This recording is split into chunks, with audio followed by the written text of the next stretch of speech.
안녕하세요. 사연 읽어주는 남녀입니다. 오늘도 와주셔서 감사드리며 그럼 오늘의 사연 바로 시작하겠습니다. 안녕하세요.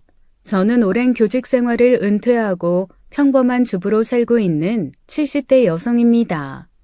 젊어서는 내 자식만 제대로 책임지고 살면 제 할 일은 다 끝낸 것 같더니 오래 살다 보니 별일이 참 많아요.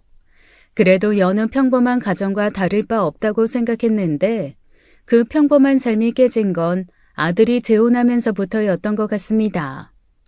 아들은 30에 같은 회사에 다니던 여자와 결혼해 1년의 짧은 결혼 생활을 마치고 이혼했어요.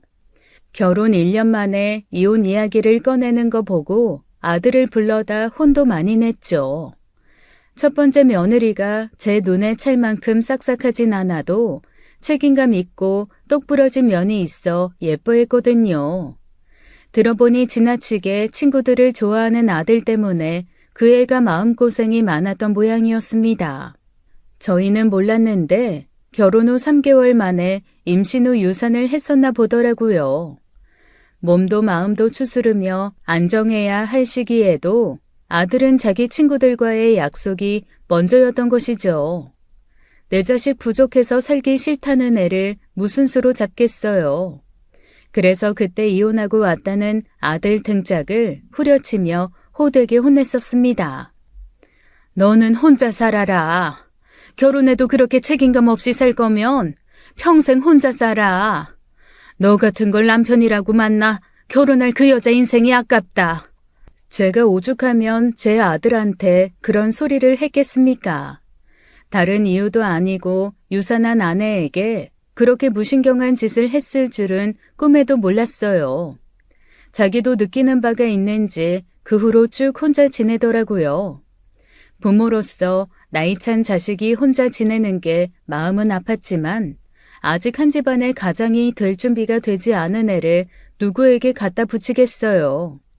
그러다 이혼 후 5, 6년 혼자 살더니 40 앞두고 갑자기 재혼한다며 여자를 데려오더라고요. 엄마, 아빠, 나 이 사람이랑 새롭게 시작해보려고. 두 분 다 걱정 많은 거 알아. 하지만 우리들 다 충분히 생각해서 내린 결론이니 존중해줬으면 좋겠어. 나도 이 사람도 이미 한 번 결혼에 실패해서 서로를 더 잘 이해하고 있으니까 걱정하지 마. 그럼 똑같이 이혼한 거예요? 네. 사실상 결혼 후 1년도 안 돼서 별거하다가 아이가 3살 때 공식적으로 서류도 정리했어요. 아이가 있어요? 경욱 씨가 아직 말씀 안 드렸구나. 네, 올해 9살인 여자아이가 있어요. 9살이면 유나랑 동갑이네. 그러니 유나한테도 좋지 않겠어? 동갑내기 사촌 생기는 거니까 친구도 생기고 좋은 거지. 너네 결혼이 너네한테나 좋지 뭐. 다른 사람 생각할 필요 있니? 어쨌든 경욱이 네가 그렇게 결정했다고 하니 우린 그저 잘 살면 그만이다 싶다. 과거에 있었던 일들은 충분히 뉘우쳤을 거라고 생각하고 엄마랑 아빠는 허락하마. 사실 똑같이 이혼 경력이 있다지만 아이가 있는 여자를 며느리로 드리고 싶은 건 아니었습니다. 하지만 부족한 자식한테 완벽한 며느리 바랄 수 없잖아요. 둘이 좋아 결혼한다는데 40 다 된 자식 밥상에 이래라 저래라 할 수도 없고요. 둘 다 식은 올리지 않고 양가 가족이 모여 식사하는 자리로 대신하기로 한 거예요. 그런데 그 식사 자리에서 새언니가 될 사람을 처음 본 딸의 얼굴이 갑자기 매섭게 굳어지는 겁니다. 은하야, 왜? 무슨 일이 있어? 엄마, 쟤 걔잖아. 최나은. 중학교 때 나 괴롭혔던 애. 뭐? 쟤가 걔라고? 엄마는 벌써 잊은 거야? 난 지금도 쟤 생각하면 열받아 죽어. 순간 너무 당황했습니다. 그 아이 얼굴은 잊었어도 그때 있었던 일은 저도 잊지 못하거든요. 딸이 중학교 1학년이 되던 해에 처음 사귄 아이가 있었는데 만만한 애 골라다가 가스라이팅으로 자기 수하처럼 부리는데 능한 아이였어요. 제 딸이 만만해 그 타겟이 되었고 한동안 저에게 말도 못하고 얼마나 고생했는지 월경도 딱 끊겼었죠. 그때 저는 딸 학교에 과학교사로 부임해 있었어요. 그러니 누구보다도 그 사건의 경위도 잘 알고 있었습니다. 세월이 흘렀다고 그 아이도 못 알아보고 스스로도 기가 막히더라고요. 결혼식을 대신하는 자리에서 그걸 알게 됐으니 얼마나 당황스러웠겠어요. 식사 내내 표정 관리도 안 되고 음식이 코로 들어가는지 입으로 들어가는지도 몰랐죠. 저희 태도가 영 거슬렸는지 결국 안 싸더니 한마디 하더라고요. 아무리 둘 다 헌신랑 헌신부라지만 그래도 좋은 자리인데 사돈 표정이 너무 안 좋네요. 괜히 마음 불편하게. 그럴 만한 이유가 있어서 그런 거니 이해해 주세요. 그럴 만한 이유가 있대도 이런 자리에서는 표정 관리 좀 해주셨으면 좋았을 텐데 저희가 너무 많은 것을 바라는 것일까요? 나은 어머님, 혹시 저 기억 안 나세요? 예? 글쎄요. 따로 뵌 기억은 없는데. 얘 나은아, 너는 내가 왜 이러는지 알고 있지?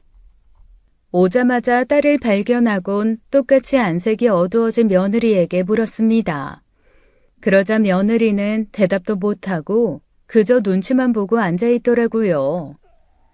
제가 잊으려야 잊을 수 없는 일인데 그만 저 아이 얼굴을 잊고 있었네요.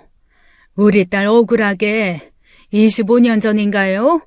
화평중학교 1학년 7반 최나은 맞죠? 아니 그걸 어떻게... 저 모르시겠어요? 저 25년 전에 나은이가 괴롭혔던 아이 엄만데 우리 은하 기억 안 나세요? 안싸도는 어리둥절한 얼굴로 저와 제 딸을 번갈아 보더니 이제야 아차 싶었는지 입을 떡 벌리더군요. 박가사돈과 제 남편은 무슨 말인가 싶어 영문을 모른 채 앉아만 있고요. 그제야 안싸돈도 할 말이 없는지 눈치만 보는데 그래도 양심은 있는 모녀구나 했습니다.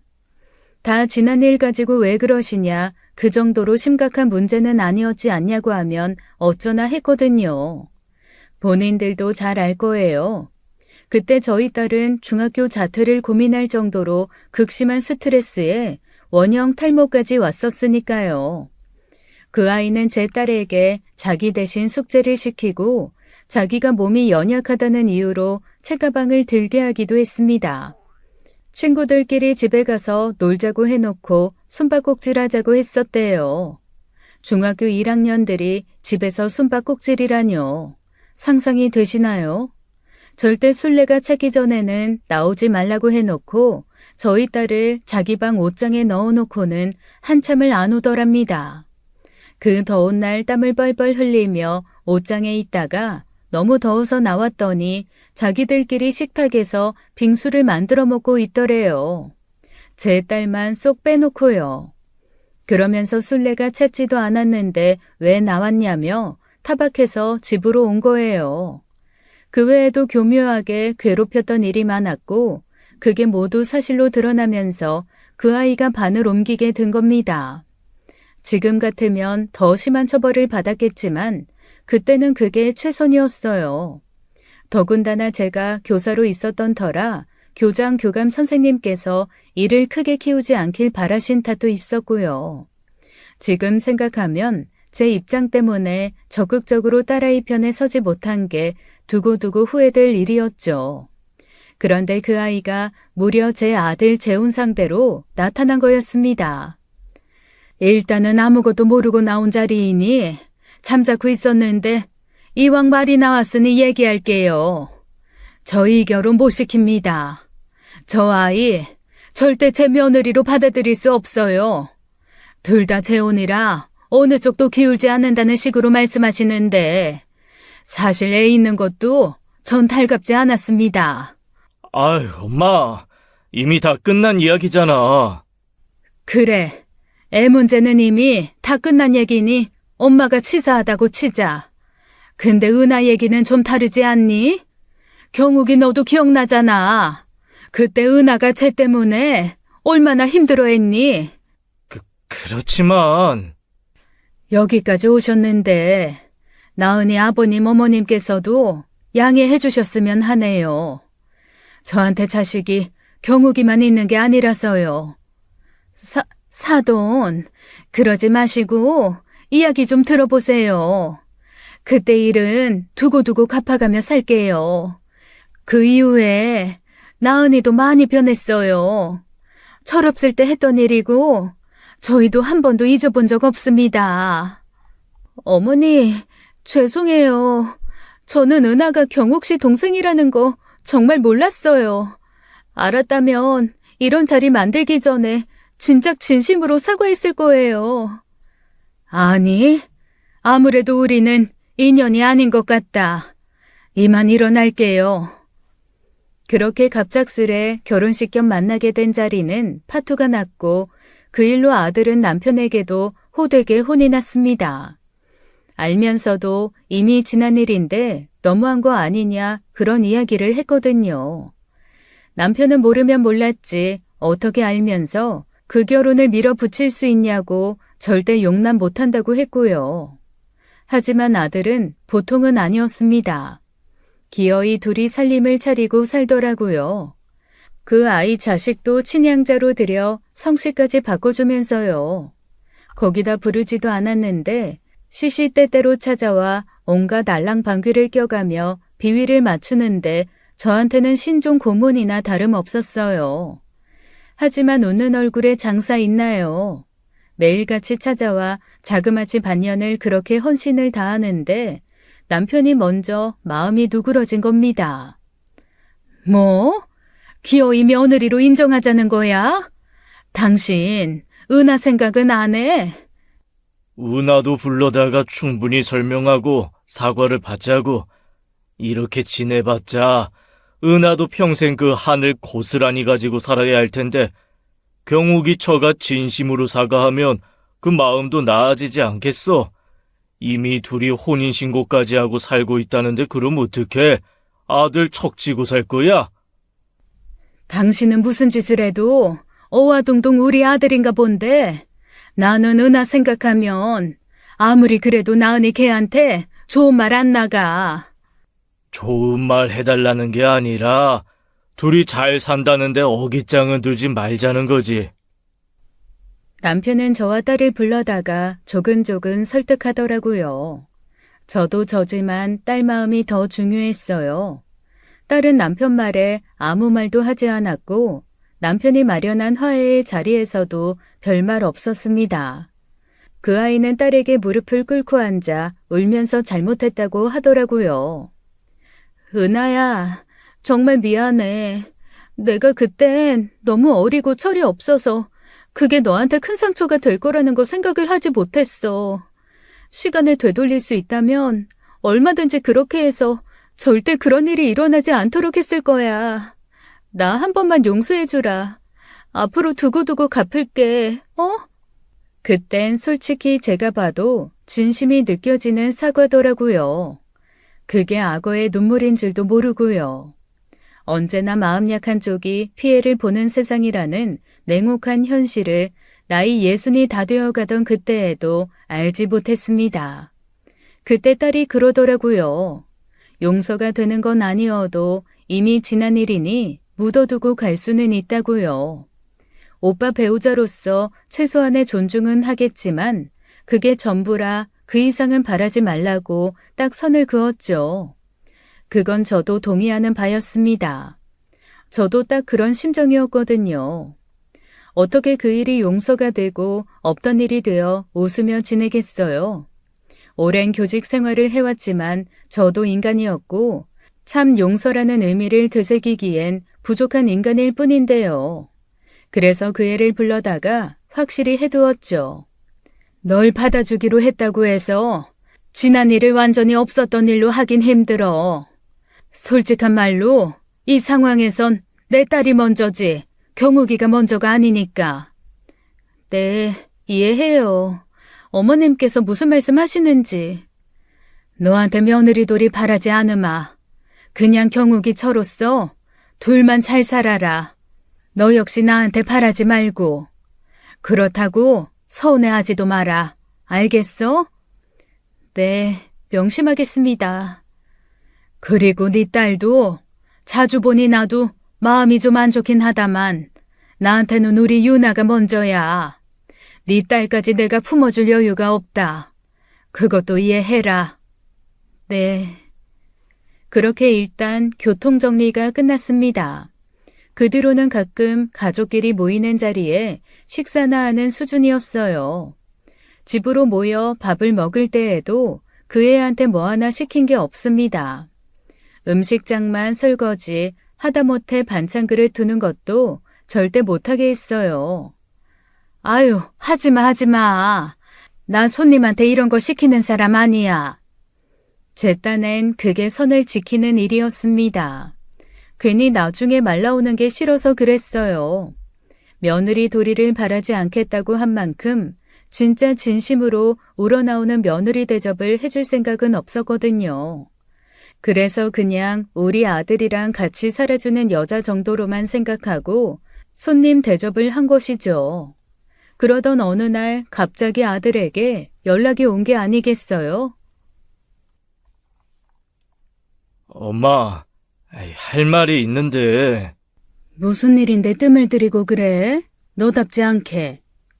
나은이 말이야. 좀 더 친근하게 대해주면 안 돼? 그게 무슨 말이야? 친근하게 대해달라니. 아니, 나도 보니까 좀 그렇더라. 나은이 올 때마다 가족 아니고 남 대하듯 손님 대하듯 선 딱딱 긋는 거 말이야. 엄마 원래 그런 사람도 아니면서. 그 정도면 잘 대해줬다고 생각하는데 걔는 뭘 바라고 그런 소리를 했다니? 뭐가 잘해줘? 잘 지냈냐? 요즘 뭐하고 지내냐? 그런 질문도 하나 없이 그저 오면 왔냐? 가면 잘 가라. 그게 전부인데 이 사람도 오면 얼마나 가시방석이겠어. 아유, 그러면 오지 말라고 해. 너도 오지 말고. 내가 걔 며느리로 얼굴 보면서 그런 것까지 신경 써야 돼? 다른 사람이면 몰라. 걔랑 우리가 첫 단추가 얼마나 잘못 끼워졌는지 너도 알잖아.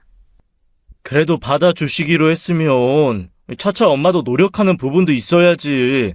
단추가 잘못 끼워진 거면 다시 다 풀어헤치고 다시 끼우면 되는 거고. 아이 그럼 평생 이렇게 남대하듯 선 딱 긋고 지내겠다는 거야? 나중 일은 어떻게 될 줄 알고. 나중에 무슨 일? 아이고 야, 내가 행여 나한테 무슨 일 있다고 걔한테 수발 부탁할 생각 없으니까 그런 말 마라.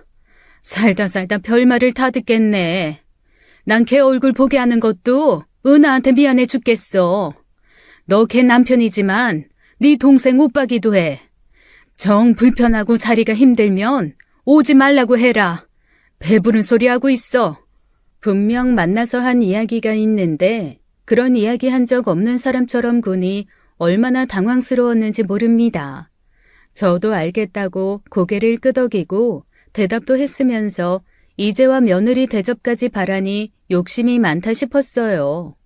주변 지인들에게도 내가 너무했냐 물었더니 대다수는 그냥 하던 대로 하라고 하더라고요. 몇 명은 그래도 평생 안 보고 살 것도 아닌데 어른으로서 마음을 좀 넓게 가지라고 충고한 사람도 있었지만요. 그게 말이 쉽지 실제로는 쉬운 일이 아니었어요. 그냥 그렇게만 지내면 저도 바랄 것도 없고 자기도 편한 일인데 왜 그렇게 일을 키우나 했죠. 그런데 그건 아주 작은 일에 불과했습니다. 진짜 일은 엉뚱한 곳에서 터진 거예요. 할머니, 나왔어요. 아이고 우리 이쁜 강아지 유나 왔어? 얼른 앉아. 할머니가 우리 유나 주려고 유나 좋아하는 거 잔뜩 해놨어. 우와, 갈비다. 눈에 넣어도 안 아플 소중한 손녀는 제 보물 1순위였어요. 아마 자식 키워보고 손주 가진 분들은 어느 정도 이해할 겁니다. 내 자식 키울 때는 그저 하루하루 사는 게 바빠 양껏 사랑을 주고 키우지 못했는데 손주 보니까 그때 자식들한테 못 준 사랑을 아낌없이 주게 되더라고요. 그 작고 요망진 것이 얼마나 예쁜지 몰라요. 딸이 아이를 낳았을 때부터 애가 해달라는 건 다 해주자고 그렇게 다짐했죠. 아들도 제 자식 하나 있으면 좋았겠지만 자기 복이 거기까지니 어쩌겠어요. 저희 부부 둘 다 딸 손주 하나로도 충분히 만족했고 그 예쁜 것한테 몽땅 마음을 쏟을 수 있어 좋았습니다. 그런데 그 사이에 며느리 딸이 불청객처럼 끼어든 거예요. 나도 갈비 좋아하는데. 너도 먹어라. 너무 멀어서 팔이 안 닿아요. 며느리 밉다고 그 아이까지 미워할 수는 없었지만 솔직히 친손녀만큼 정이 가진 않았습니다. 그래도 애한테 그 마음까지 들키지 말자 싶어 그 아이를 안 챙긴 것도 아니었어요. 저도 모르게 갈비 접시를 제 손녀 앞에 두긴 했지만 그만한 똑같은 양을 그 아이 몫으로 따로 얹어줬고요. 9살이면 알 거 다 아는 나이이니 저도 조심한다고 조심한 거 많습니다. 앞에서 주는 용돈은 똑같이 주고 뒤에서 몰래 불러다가 더 주는 식으로요. 손녀도 눈치가 빠른 편이라 제가 몰래 하는 행동의 의미를 잘 알고 그의 앞에서 티내지도 않았어요. 문제가 터진 건 손녀의 피아노 대회 때였습니다. 피아노 대회에 나간다는 소식을 듣고 커다란 꽃다발을 준비해 갔었어요. 결과가 어찌됐든 큰 무대에서 심사를 받는 일이라고 하니 그저 그게 예뻐서 구경하러 간 거거든요. 그런데 알고 보니 그 대회에 며느리 딸도 출전한 거였습니다. 저도 남편도 아들에게서 전에 들은 바가 없어 그 자리에서 얼마나 당혹스러웠는지 몰라요. 공교롭게도 둘 다 상을 받은 터라 그 애한테 줄 꽃다발이 없어 난처했죠. 남편은 용돈이나 좀 주자고 했고 저도 그러면 되겠다고 생각했습니다. 그런데 제가 상을 받고 내려온 손녀에게 꽃다발을 주는 순간 그 애가 그 꽃다발을 획 낚아채는 거예요. 이거 저 주려고 사오신 거죠? 저 주려고 사오신 거잖아요. 어? 아니 혜림아, 그게... 그래, 혜림이 너도 축하한다. 저는 그 꽃다발의 주인이 따로 있다는 걸 알려주고 싶었는데 남편은 이왕 이렇게 된 거 어쩌겠냐며 그냥 넘어가자더라고요. 하지만 전 그냥 넘어갈 수가 없었어요. 그 아이 행동이 너무 영악하게 느껴졌거든요. 자기를 위해 준비한 꽃다발이 아니란 걸 알면서 그 자리에서 그렇게 이야기함으로써 어른들과의 대화에 주도권을 잡으려는 대화 방식이었죠.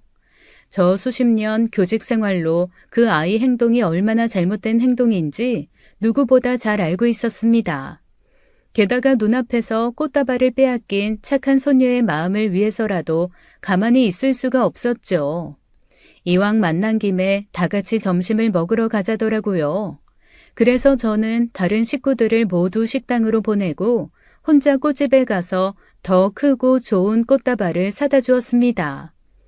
할머니가 우리 유나 얼마나 사랑하는지 알지? 축하해 유나야. 우와, 할머니, 감사합니다. 너무 예뻐요. 그렇게 문제가 해결될 줄 알았는데 그게 아니었습니다. 밥을 다 먹고 헤어지는데 먼저 일어나 보겠다는 아들 부부가 사라진 후 손녀에게 다시 사다 준 꽃다발이 사라진 걸 알아챘거든요. 뭐야? 유나 꽃다발 어딨어? 아까 최나 언니 가져가던데? 뭐? 그걸 왜 가져가? 이미 자기 딸도 하나 챙겼으면서. 모르지. 눈치 보고 꽃다발 2개 챙겨서 홀라당 나가더라고. 너는 그걸 보고만 있었단 말이야? 말 섞기도 싫어서 그냥 쳐다만 봤어. 걔는 내가 보는 줄도 몰랐겠지만. 아닌 게 아니라 다른 며느리랑 만나도 눈인사만 슬쩍 하는 수준이지 아는 채도 하지 않았습니다. 딸한테는 그깟 꽃다발 하나로 말 섞고 언쟁하기 싫었던 거예요. 하지만 저는 애써 하나 더 사온 꽃다발마저 챙겼다는 말이 너무 기가 막혀 전화해서 물었죠. 여보세요? 혜림이 엄마니? 너 내가 유나 주려고 사다 준 꽃다발 가져갔어? 네. 왜? 네 딸 건 챙겼잖아. 어머니, 정말 너무하세요. 뭐? 아무리 우리 혜림이가 어머님 친손녀가 아니래도 그렇지. 어떻게 매번 이렇게 대놓고 차별을 하세요? 너 지금 그 꽃다발 때문에 그러는 거지? 내가 알았니? 혜림이도 그 대회 나온다는 걸 알았냐고. 내가 알았으면 아무렴 혜림이가 내 친손녀가 아니래도 꽃다발 2개 준비했겠지. 근데 넌 뭐가 그렇게 불만이니? 기어이 내가 유나 주려고 가져온 꽃다발 네 딸이 챙겼잖아. 그래서 내가 유나 주려고 다시 사온 꽃다발인데 그거마저 챙겨가는 건 무슨 심보냔 말이야. 나중에 사오신 꽃다발이 더 크고 예뻤잖아요. 뭐야? 꽃 개수도 많고 색깔도 화려하고 우리 혜림이 부러워하는 거 못 보셨어요? 며느리는 거의 울분에 차서 그렇게 소리치더라고요. 친손주 있는 자리에서 제 친손주 보기도 바쁜데 제가 며느리 딸까지 신경 써야 하나요? 더군다나 상황상 그 애가 자기 몫으로 챙겨갈 거 다 챙겨갔다고 생각해서 상처받은 내 손주 먼저 살핀 건데요. 기분 나쁘다는 이유로 제 친손주 몫으로 사온 꽃다발을 일부러 챙겼다는 소리라니 붙던 정도 떨어질 것 같더라고요. 내가 진짜 살다 그러면 내가 뭐 네 딸 눈치 보면서 우리 유나 꽃개수까지 정해서 샀어야 한다는 거야? 내가 분명히 말했지. 나한테 손녀는 유나 하나고 너 딸까지 챙길 여력 없다고. 너한테 며느리 노릇 바란 것도 아닌데 넌 왜 그렇게 은근히 바라는 게 많니? 우리가 어디 그럴 사이니? 그래도 가족으로 받아주셨으면 그만한 노력은 해주셔야 하는 거 아니에요? 애잖아요. 저는 그렇다 쳐도 애한테 그러시는 건 너무 치사하신 거 아니에요? 왜 네 새끼 차별받아 서러울 거 생각하니? 마음이 아파? 나는 어땠겠니? 생각해봐라. 너라면 혜림이 괴롭히던 애 며느리로 삼을 수 있겠어? 학교도 못 가고 원형 탈모로 고작 14살에 자퇴하고 싶다고 무릎 꿇고 부탁했었어. 내가 너 얼마나 참아주고 받아줬는지 모르겠냐고. 제가 불같이 화를 내며 다그치자 며느리는 아무 말도 하지 못했습니다. 자기도 딸 가진 엄마면 제 마음 이해해야죠. 치사하게 복수하겠다고 한 것도 아니고 그저 제가 더 소중한 제 손주 챙기겠다는데 그걸로 차별 운운하다뇨. 배가 불러도 한참 불렀다 괘씸하다는 생각뿐이었습니다. 며느리 둘이 바란 것 없듯 식구들끼리 밥 먹으러 오라고 부른 것도 아니었어요. 남편이야 가족끼리 다 같이 모이는 거 좋아해 오라고 했다지만 제가 좋아서 그 애를 우리 집에 들이고 제가 한 밥을 먹이고 싶었겠나요. 저도 딸도 좋은 게 좋은 거라고 다 이해해주고 배려해주니 호의가 권리인 줄 안 것이죠. 너 이제 우리 집에 오지 마라. 너도 보기 싫고 네 딸도 환영 못하겠으니 오지 말라고. 봐줬더니 아주 이게 끝까지 기어오르려고. 너 똑똑히 들어. 이 집에서 네가 챙길 건 그 무엇도 없다. 나는 너한테 내 아들 하나 말고 줄 거 없다고. 아들이 어설픈 중재를 하려고 했지만 제 마음은 완전히 다쳐버렸습니다. 그 뒤로는 거의 왕래도 하지 않고 지냈어요. 명절에도 오지 말라고 하고 딸 내외와 함께 여행을 가거나 오더라도 저는 방문 닫고 들어가 버렸죠. 아들한테도 확실히 말했어요. 나 너한테 바라는 거 없다. 그러니 너도 욕심내지 마. 네가 좋아서 만난 사람이면 너만 책임지면 그만이다. 나한테까지 네 처나 딸한테 잘하라고 눈치 보게 하지 말라고. 그 뒤로 손녀가 중학교에 올라갈 때까지 만날 일이 없었어요. 그저 서로가 없는 듯이 조용히 살았죠. 그런데 공교롭게도 손녀가 며느리 딸과 같은 학교에 배정된 것이었어요. 그것도 같은 반이 되고 나서야 알았고 딸이 절망적으로 제게 와서 전한 사실이었죠. 이렇게 큰 도시에 어떻게 둘이 딱 같은 반이 돼? 엄마, 나 진짜 유나 전학시킬까봐. 애 아빠한테도 얘기했어. 팥 심은 데 팥 나고 최나은 심은 데 최나은 나왔겠지. 엄마도 알잖아. 혜림이 그거 어렸을 때부터 얼마나 영악했는지. 유나가 가지고 있으면 뻔히 유나 건 줄 알면서도 가지고 싶다. 옆에서 노래 부르고 사람 눈치 주고. 유나가 자기 몫으로 빵 하나를 가지고 있어도 그 눈살에 억지로 나눠 먹고 그랬어. 그러면 걔는 꼭 반을 잘라 먹어도 큰 것만 탐내고 유나한테 제 것 한번 나눠준 적 없는 애야. 에휴, 진짜 악연, 이런 악연도 없다. 어쩜 이렇게 하늘이 도와주질 않으시니? 은하야, 일단 지켜보자. 섣불리 이사할 수도 없고 주소지 이전을 할 만한 것도 없잖아. 딸은 속상해 결국 눈물을 흘리고야 말았습니다. 그게 그런 일이에요. 수십 년이 지나도 어제 일처럼 그 감정이 왈칵 솟아나오는 일이었죠. 오랜 교직 생활을 하면서 어긋난 교우 관계 때문에 힘들어하는 애들 숱하게 봤습니다. 그래서 그 아이가 달갑지 않았던 거예요. 물론 사람이 어리고 철이 없을 때야 실수할 수도 있죠.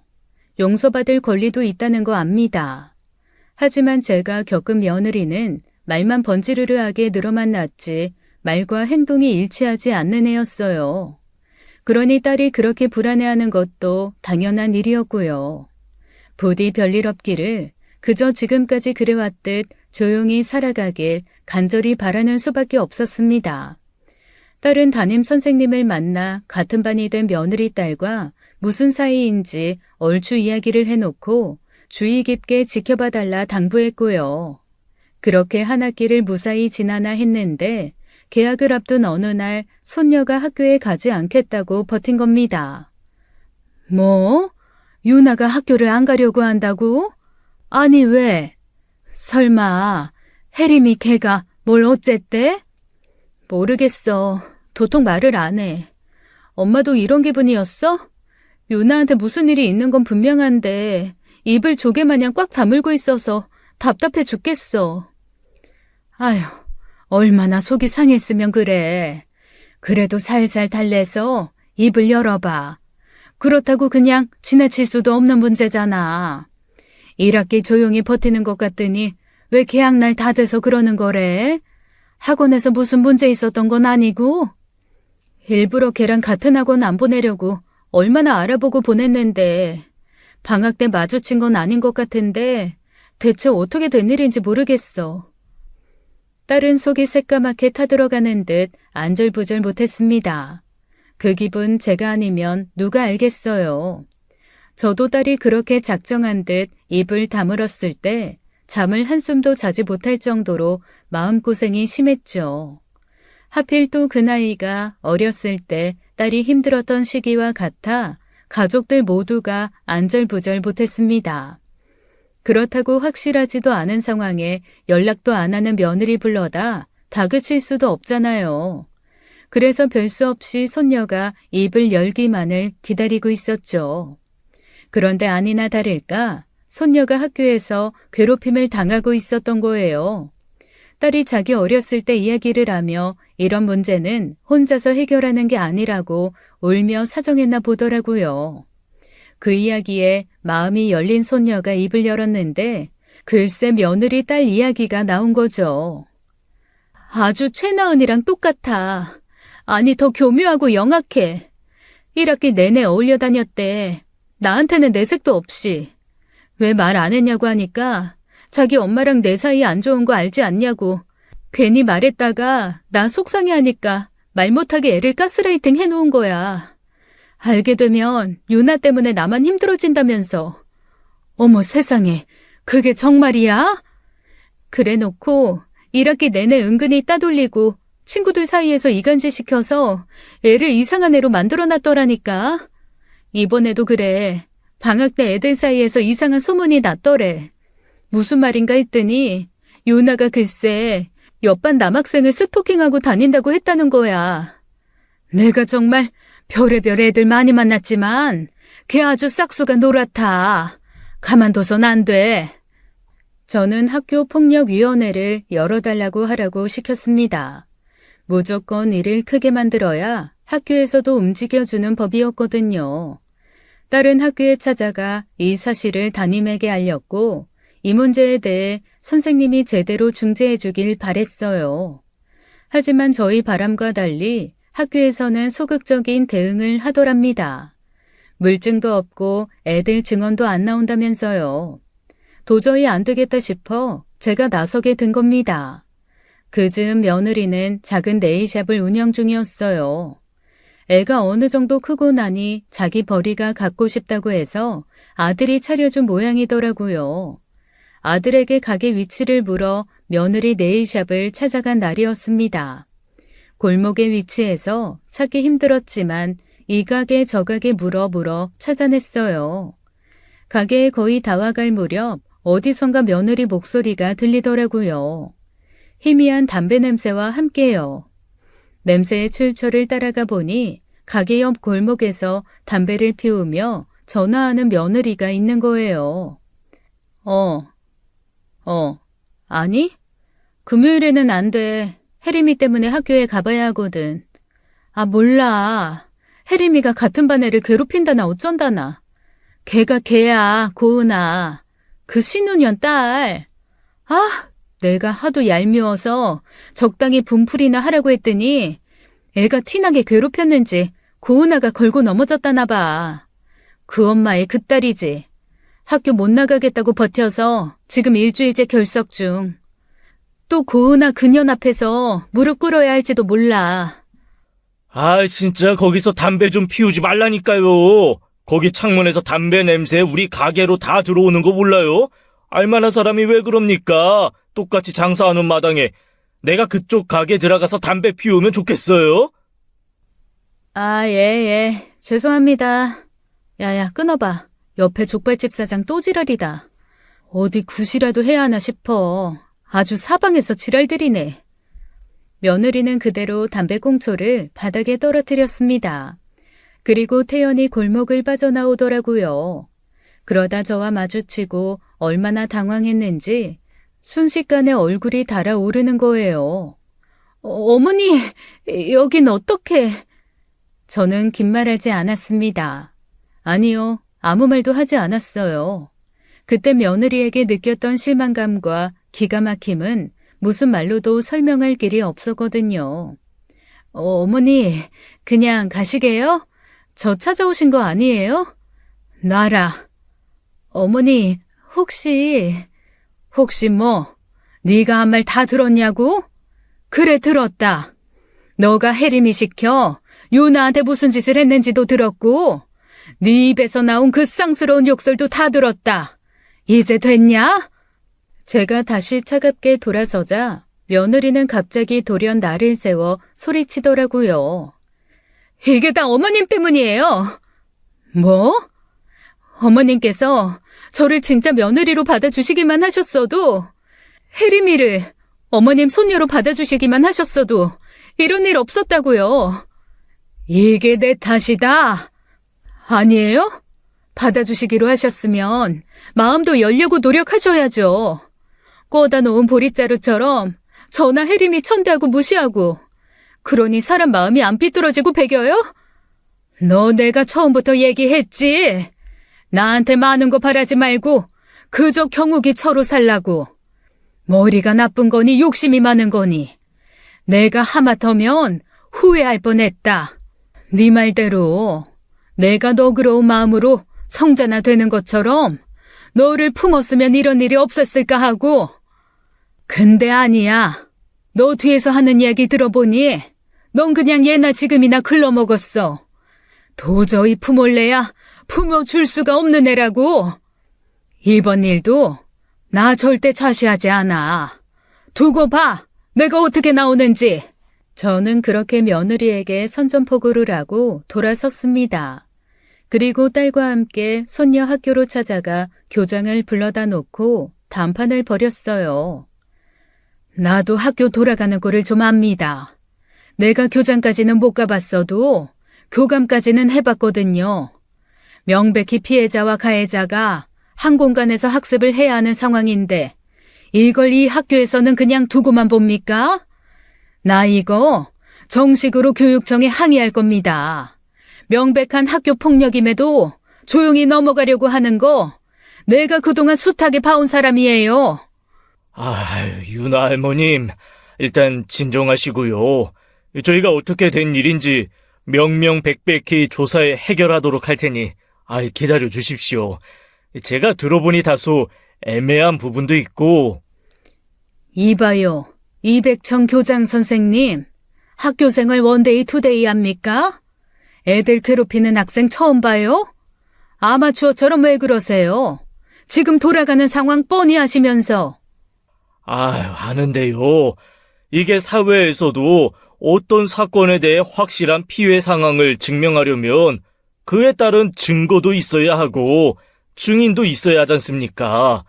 그런데 지금 상황에선 증거랄 것도 없고 증인이라고 내세울 애들도 없으니 우리도 무턱대고 고혜림 양에게 징계를 줄 수가 없어요.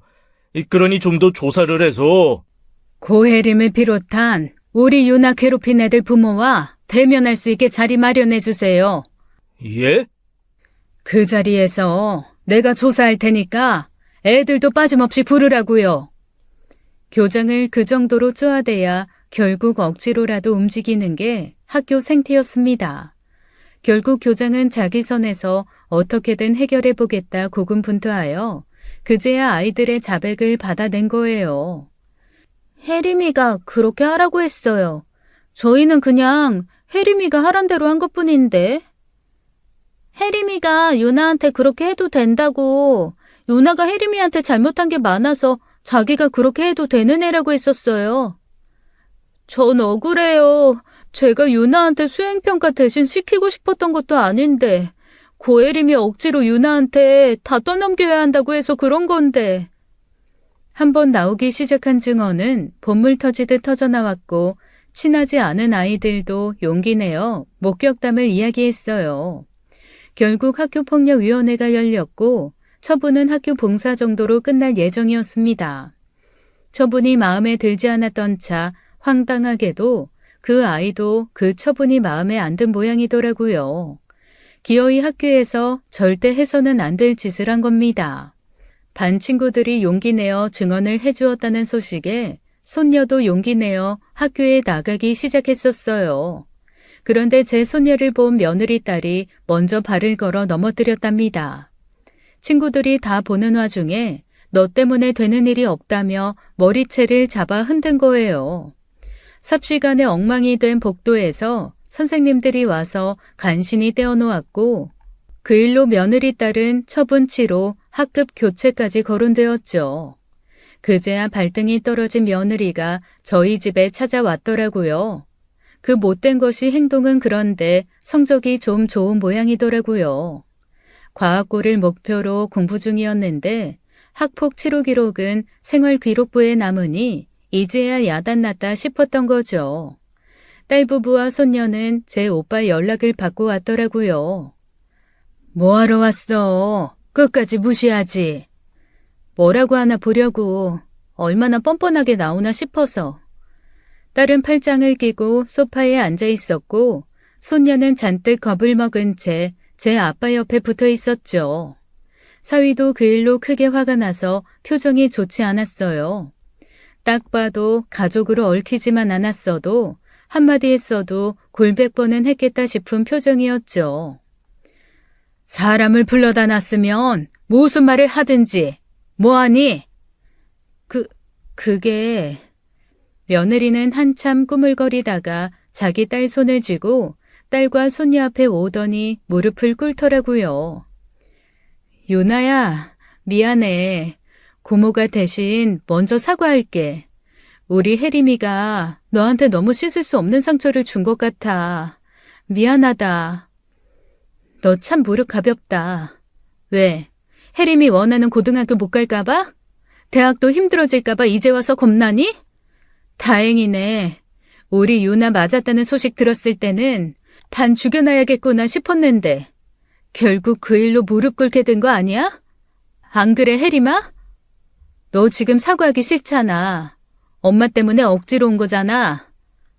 아닌데요? 그럼 너는 할 말 없니? 우리 유나한테 잘못한 건 너인데 왜 너네 엄마만 저러고 있니?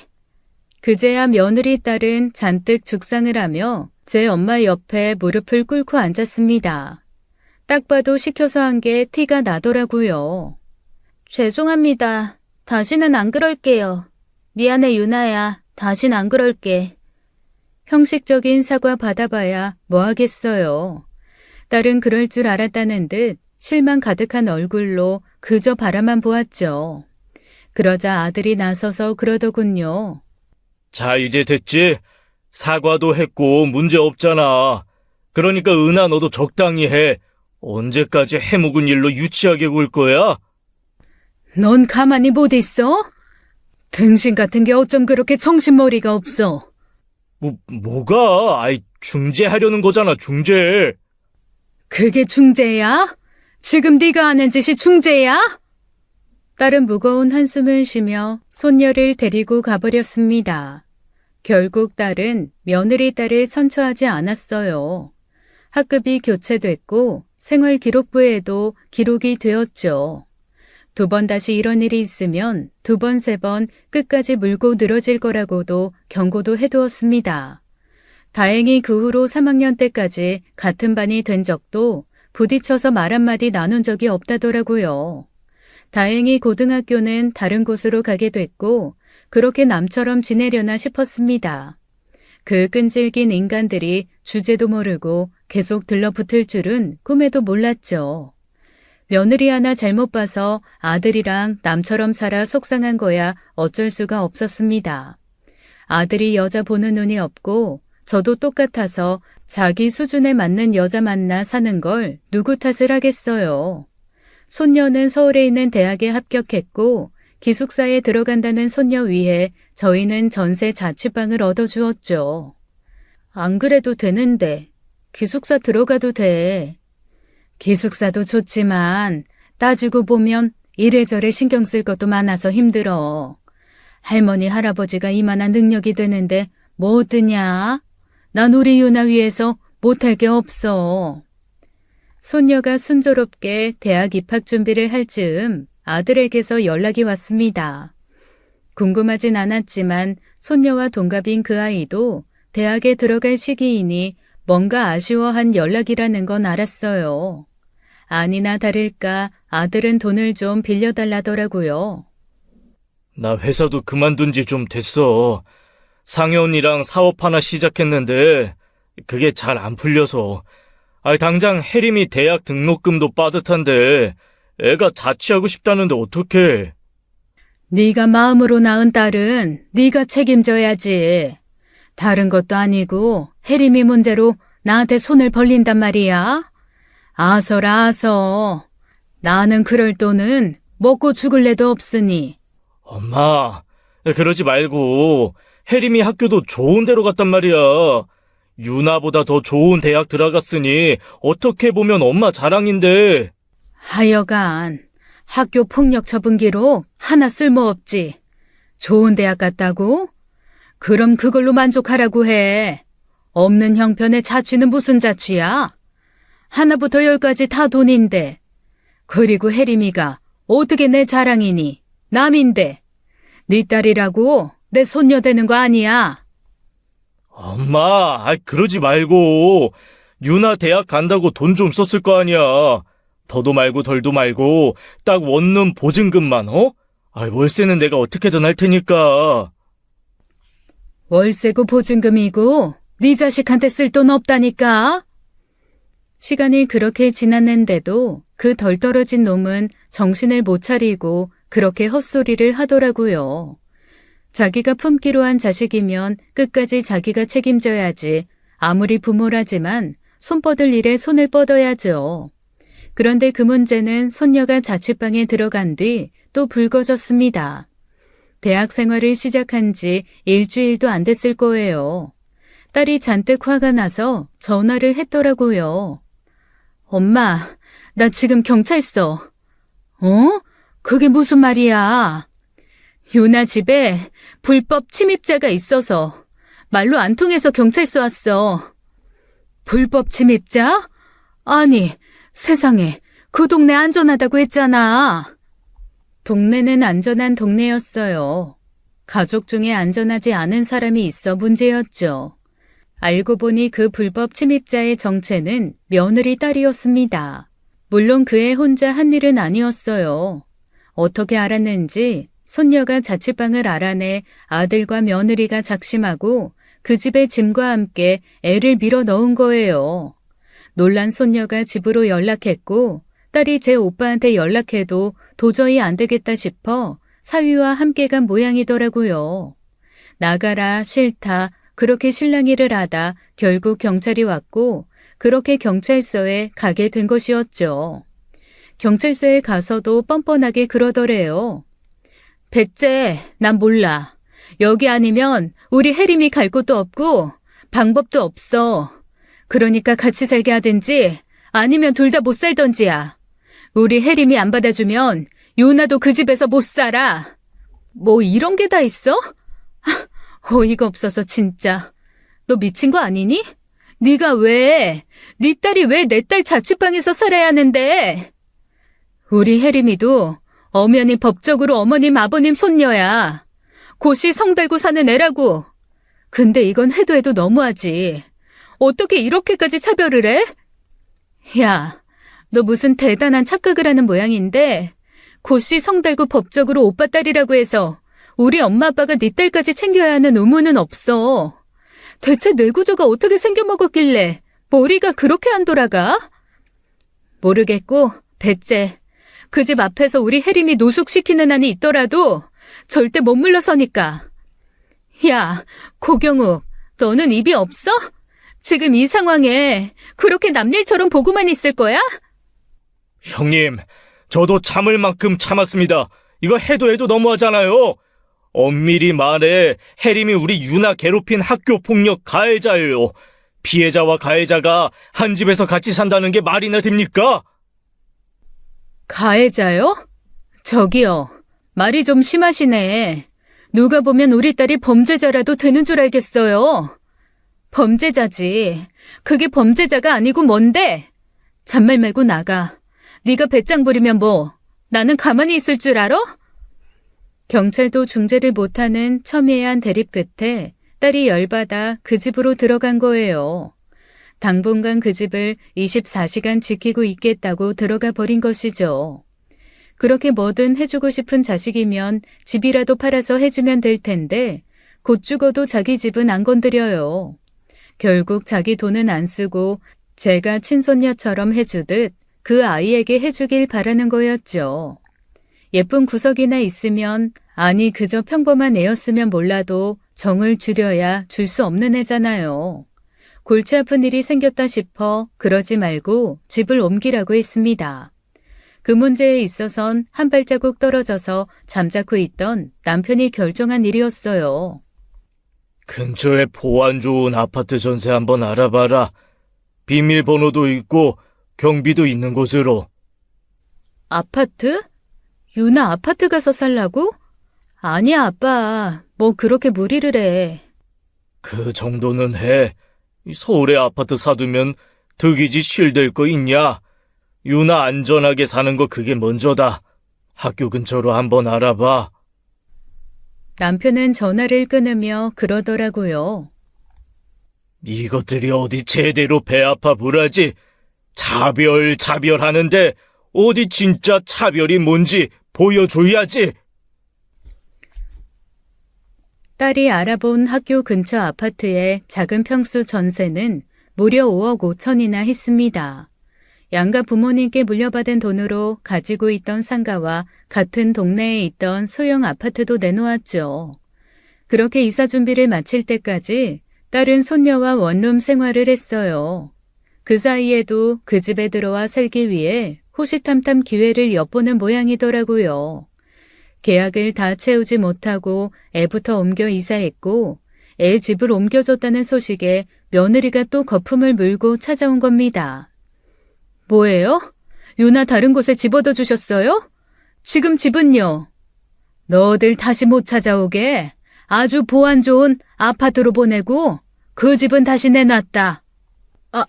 아파트요? 어머니!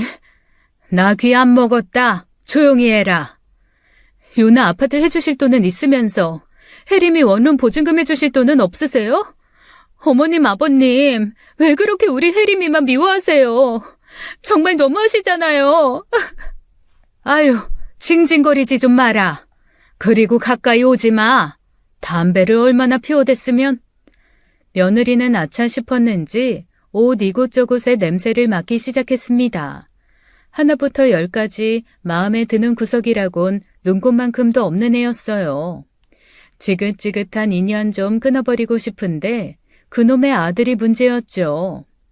아들이 번 돈으로 저 두 모녀 살고 있는 것도 열받는 일인데 내 돈까지 쓰려고 하니 얼마나 기가 찹니까. 순간 저는 번뜩이는 생각 하나가 떠올랐습니다. 그 집이라도 내어달라는 요구에 제가 제안을 한 거예요. 요나 살려고 했던 그 원룸 아직 비었다. 그거 그대로 너한테 넘겨주면 경욱이랑 이혼할래? 네? 이혼이요? 어머니. 나는 절대 너 며느리로 인정 못한다. 혜림이도 마찬가지야. 걔가 이 나라 대통령이 된데도 나한테 자랑 아니야. 그러니 너도 이쯤에서 포기하고 취하고 싶은 게 있으면 그만한 걸 내놔. 그래서 지금 경욱 씨랑 이혼하면 원룸 보증금 해주시겠다는 거예요? 보증금 아니고 전세금이다. 잘 생각해봐. 순간 며느리 눈이 번뜩이더라고요. 보증금은 기껏해야 1,000 생각하고 있었을 텐데 전세금이라고 하니 눈이 번쩍 뜨인 거죠. 절대 물러서지 않을 것 같았는데 그 제안에 흔들리는 걸 보니 그리 대단한 사랑도 아닌 것 같았더라고요. 그래서 이번엔 아들을 불러다가 제안했습니다. 며느리에게 그런 제안을 했다는 사실을 알리며 이참에 몇 푼 떼주고 이혼하라고요. 그랬더니 아들도 망설이는 거예요. 이것들이 고작 그 정도 마음으로 우리 마음고생을 시켰구나 괘씸할 정도로요. 사실 나는 혜림이 그 학교 보내는 것도 반대했었어. 내 형편도 안 좋고 혜림 엄마 가게도 사정 안 좋아. 접은 지 오래인데 돈 나올 구석도 없는데 혜림이는 등록금도 모자라 자취고집하니 나도 돌겠더라고. 근데 왜 살아? 대체 뭐가 모자라서 남의 새끼 대학 등록금까지 대주면서 사느냔 말이야. 이 덜 떨어진 거사. 아들은 답답하다는 듯 뒷머리만 북북 긁어댔습니다. 저는 그때 이것들 이혼하는 거 가능하겠구나 싶어 속으로 쾌재를 불렀죠.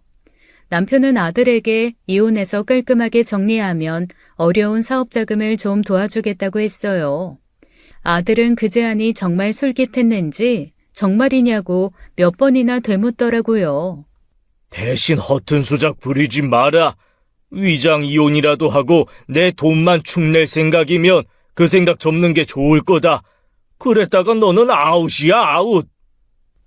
남편의 제안에 아들은 오랫동안 진지하게 고민하더군요. 저희도 믿져야 본전이라고 생각했어요. 만약 받아들이지 않는다면 남편도 저도 아들과 거리를 두고 살아야겠다 그렇게 결심했거든요. 그런데 일주일 뒤 아들이 나타나 그러더군요. 아빠 말씀대로 할게요. 이혼하겠습니다. 진심이야. 당장 돈에 눈이 멀어 그러는 거 아니고 전부터 고민했던 거예요. 저도 양심이 있는데 혜림이가 유나한테 한 짓 미안하게 생각하고 있고 결혼 2번 실패하는 게 싫어 버텼던 건데 이번에 경찰서 가면서 저도 한계다 싶었거든요. 혜림 엄마도 서울 원룸 전세금 받고 이혼하겠다고 했고요. 말로만 하지 말고 이혼 서류 딱 가져와서 그때 이야기해. 남편이 그렇게 이야기하자 이혼은 속전속결이더라고요.